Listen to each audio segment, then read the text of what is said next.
Pour vous expliquer ça, ça va être très simple. Je vais vous raconter l'histoire de Léopold. Léopold, quelqu'un connaît Léopold? Non? D'accord, ok, bon, ben voilà. Alors, Léopold vivait au XVIIIe siècle, milieu du XVIIIe siècle, et Léopold était particulièrement populaire. Aujourd'hui, on dirait que Léopold était un manager qui avait un réseau de ouf. Hein, ça, c'est le langage qu'on utiliserait aujourd'hui. Et Léopold, il était lui le maître de la cour du prince archevêque de la cour de Salzbourg. Hein, donc monsieur, manager du prince archevêque de Salzbourg, c'est quand même pas mal. Cet homme-là était ultra populaire dans toute l'Europe. Il voyageait dans tous les pays européens. C'était un musicien notoire qui avait développé une pédagogie extraordinaire qui permettait à n'importe quel enfant à apprendre à jouer du violon extrêmement rapidement et de façon durable. Donc avec cette pédagogie, il voyageait de maison royale en maison royale, hein, n'est-ce pas? Ben, tant qu'à faire, on fait les choses bien. Et de son travail est issu plus de 550 œuvres que nous n'avons oubliées. En revanche, ce que nous n'oublierons pas, c'est son fils. Son fils que nous connaissons tous, Wolfgang Amadeus Mozart. Pourquoi je vous parle de ça? Tout simplement parce que, attention, je vais briser un mythe.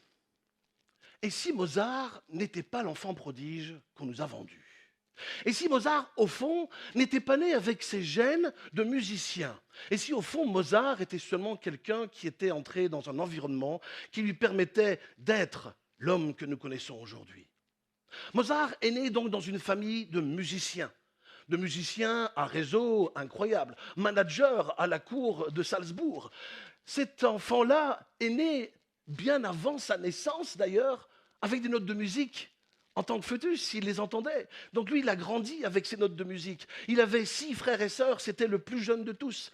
Bon, 5 vont décéder malheureusement, mais il restera sa sœur, Anna Maria.